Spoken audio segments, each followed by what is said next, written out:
Bakit ganito ang buhay? Bakit kailangan maghirap ang isang tao? Bakit nilikha pa tayo ng Diyos kung hindi naman kaginawaan ang ating mararanasan? Bakit may mga taong masama at bakit kailangan palaging may nasasaktan? Bakit hindi pwedeng maging patas na lang ang lahat? Ang mamuhay ng pantay-pantay at walang mapanlamang. Ito ang mga katanungan ko na hanggang ngayon ay wala pa rin kasagutan. Siguro, ganito talaga ang buhay. Ika nga, sabi nila sadyang mapaglaro ang tadhana. Hindi natin malalaman kung ano ang ating magiging kinabukasan. Minsan naiisip ko kung ako lang ba ang nakakaranas ng ganito.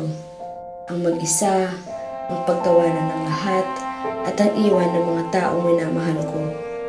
Ako nga pala si Bea, 16 anyos at isang estudyanteng tahimik na namumuhay hanggang sa dumating ang isang araw kung saan gumuho ang lahat ng mga pangarap ko.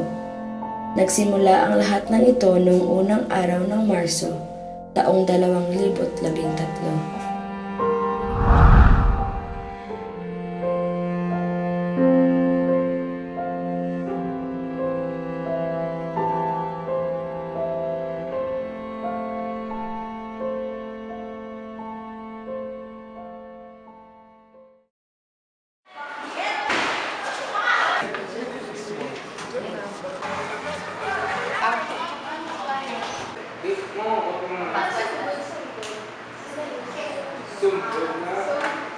Sino ba yung top one?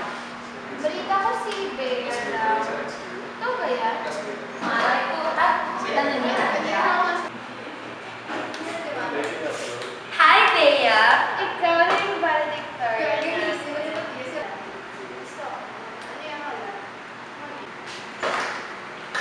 Hi, babe. Hi, babe. Pupunta ka ba sa bahay mamaya? Hindi ako sigurado kasi may pupuntahan na ako. Ah, ganun ba? Ah, sige, sige. Bye-bye.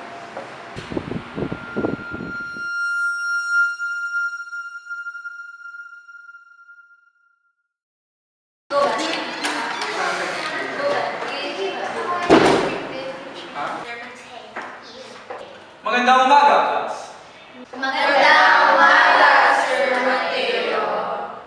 Okay, so yung lesson natin ngayong araw ay tungkol sa fundamental identities.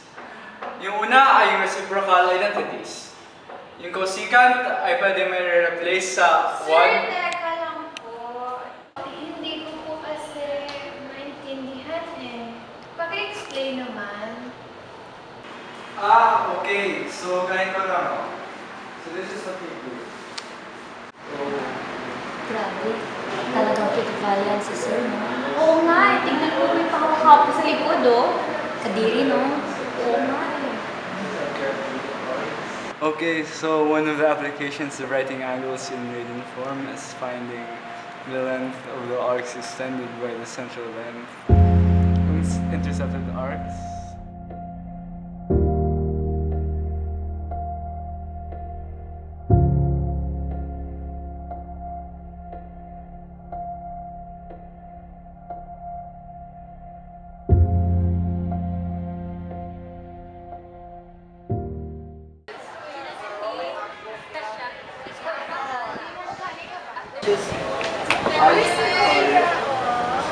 Tara, puntahan natin siya.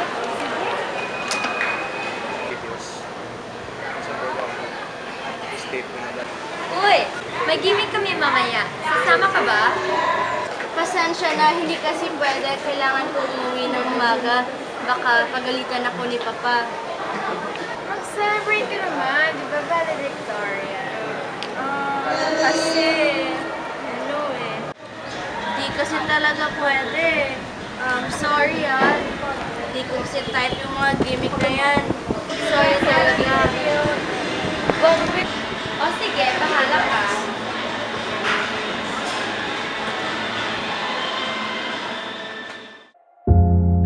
you're fired! Boss, maawa naman po kayo, boss. Wala na po akong kakainin. Sige na po, boss. Pagbabayaran lang po kayo namin. Huwag niyo lang po akong sasantihin. Paano ko kaya sasabihin na valedictorian ako? Excited na ako! Mama! Papa! Andito na ako! Ma? Ma? Mama? Ikaw naman kasi! Wala ka... Ano ba, Jose? Ano nangyari? Bakit wala ka ng trabaho? Hindi ko alam! Hindi ko talaga alam kaya kung pwede ba tumahimik ka na? Kung ganyan na lang, maghiwalay na lang tayo. Kapag hindi ka pa tumigil, papatulan na talaga kita!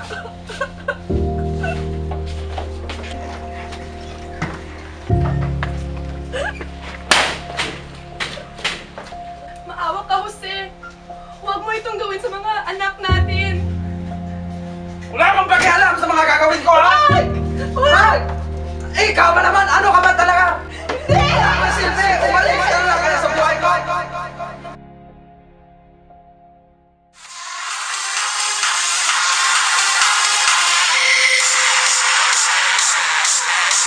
Hello? Hello, Tol? Hello? Hello? Hindi kita marinig. Hello?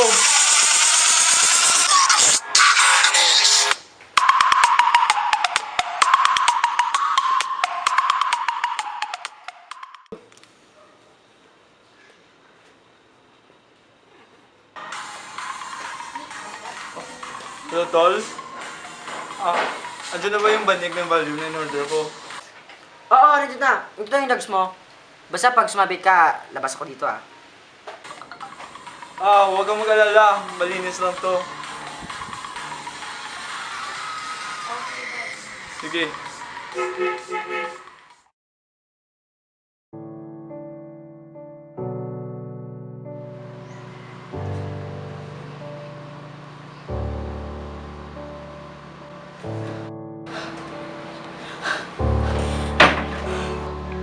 Oh, gising ka na pala.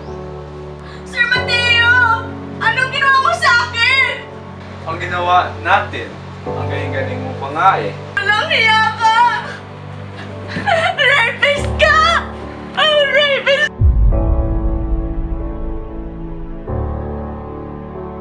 Hiya ka! Walang hiya ka! Rapist! Di kita nire! Subukan mo magsumbong. Ilalabas ko video mo.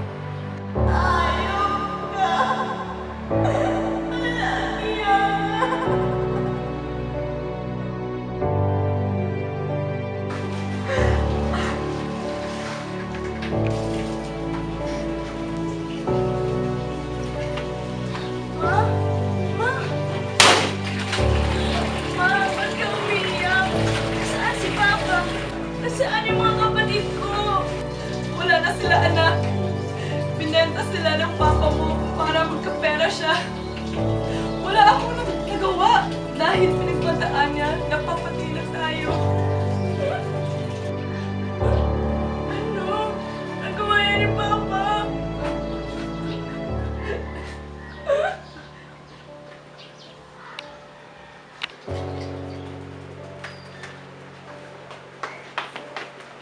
Boss! Ito na po yung mga pambayad ko. Sino siya? Anong ibig sabihin to? Tumahimik ka!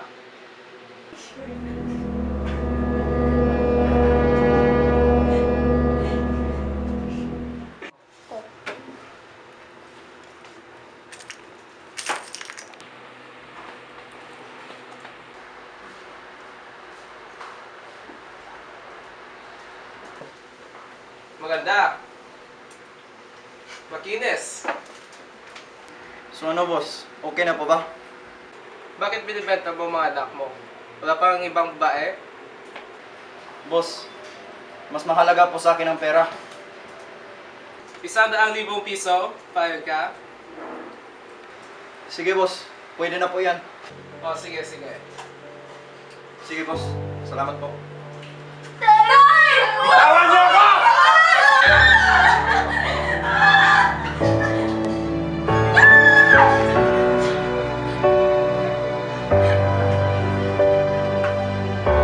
Hindi ka dito!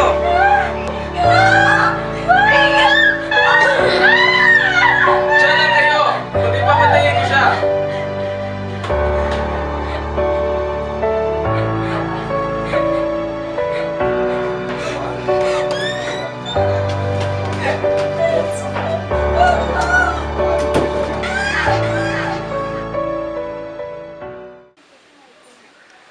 OMG! Si Bea at si Sir Mateo! Ew!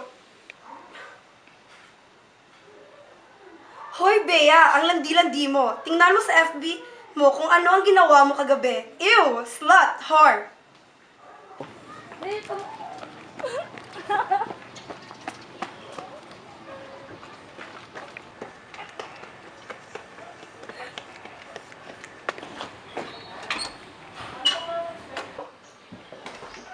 Jo! Jo! Jo!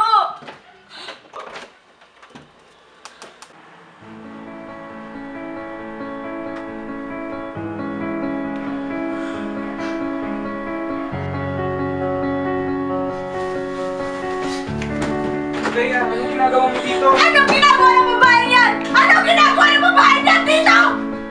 Excuse me, ako ang girlfriend. Sorry, Bea, pero hindi na kita mahal. Wala kang kwenta, wala kang kwenta. Ang landi-landi mo! Umalis ka na lang! Wala kang kwenta. Niloko mo ako. Umalis ka na!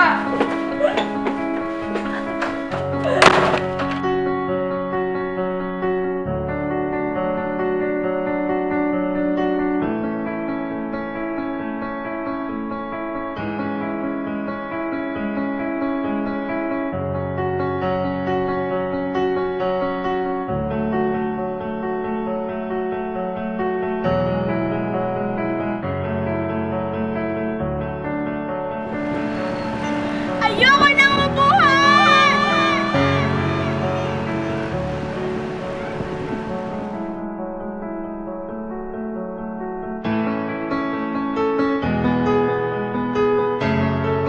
Please, huwag mo gawin yan. Hindi mo alam anong pinagdadaanan ko. Wala kang alam. Wala. Kaya hayaan mo ako. Miss, naiintindihan kita dahil alam ko ang nararamdaman mo.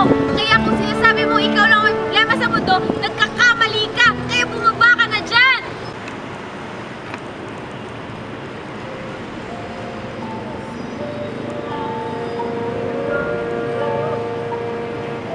Okay lang yan, Miss. Nandito ako. Tutulungan kita. Hindi ka nag-iisa.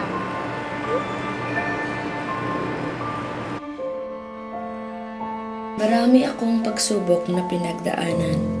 Sa sobrang dami ng mga iyon, ay hindi ko na alam kung makakabangon pa ako muli. Kung makakaya ko pang lumaban ng mag-isa. Minsan gusto kong magalit sa Diyos dahil binigyan niya ako ng ganitong buhay. Minsan naiisip ko na sana namatay na lang ako. Minsan gusto kong magpakalunod na lamang sa lahat ng problema. Pero mali pala ako. Dahil walang mangyayari sa akin kung hahayaan ko lang ang sarili ko. Napagtanto kong dapat akong lumaban at hindi sumuko dahil alam kong pagsubok lamang ito. Nagpapasalamat rin ako dahil hindi pa rin ako pinababayaan ng Diyos. Dahil sa kabila ng aking paghihirap, may mga tao pa rin naging mabuti at tumulong sa akin. Maraming mga bagay na wala sa akin. Alam kong meron pa rin mga bagong darating.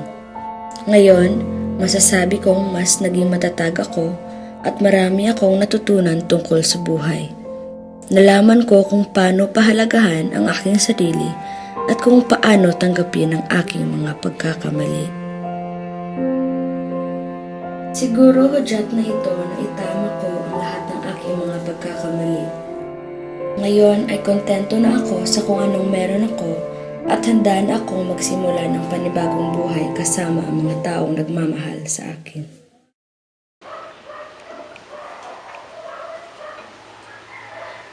Ngayon, alam mo na kung ano talaga ang nangyari sa kanya. Maraming salamat po, tita. Dahil kinuwento niyo sa akin kung ano talagang nangyari sa nanay ko. Siguro naman ngayon ay naiintindihan mo kung mahal na mahal ka talaga ng nanay mo. Pero minsan, kahit gaano pa tayo kamahal ng isang tao, ay hindi pa rin ito sapat para manatili sila sa ating buhay. May mga bagay talagang hindi permanente sa mundo. At alam ko kung nasaan man ngayon ang nanay mo, masayang-masaya siya na makita kang masaya at maayos. Kahit hindi ko po siya lubusang nakita at nakilala, palagi po siyang nasa loob ng puso ko. Alam mo, kamukhang-kamukha mo talaga ang nanay mo. Alam mo, bago siya namatay, itong diary ito ang palagi niyang kasama. Dahil dito niya sinusulat ang lahat ng mga masasaya at pati na rin ang mga masasakit na nangyari sa kanyang buhay. Kaya ngayon, ay pinagkakaloob ko na sa iyo ang diary ito. Sana ay pangalagaan mo ito at sana habang kasama mo ito, maalala mo ang alaala ng nanay mo. Maraming salamat po, tita. At maraming salamat dahil kinupkop niyo po ako.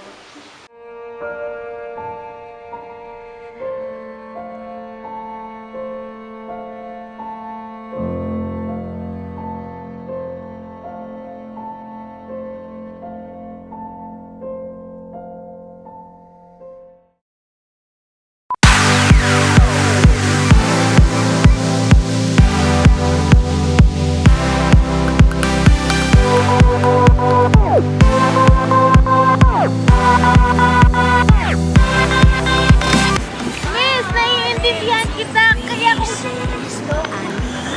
Rapist ka! Rapist ka!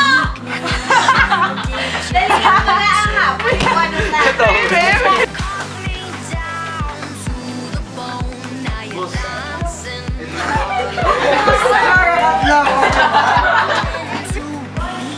Hey, babe.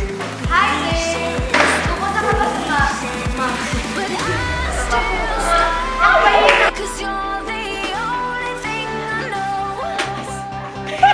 Ikaw na ang bago! Ma! Salay.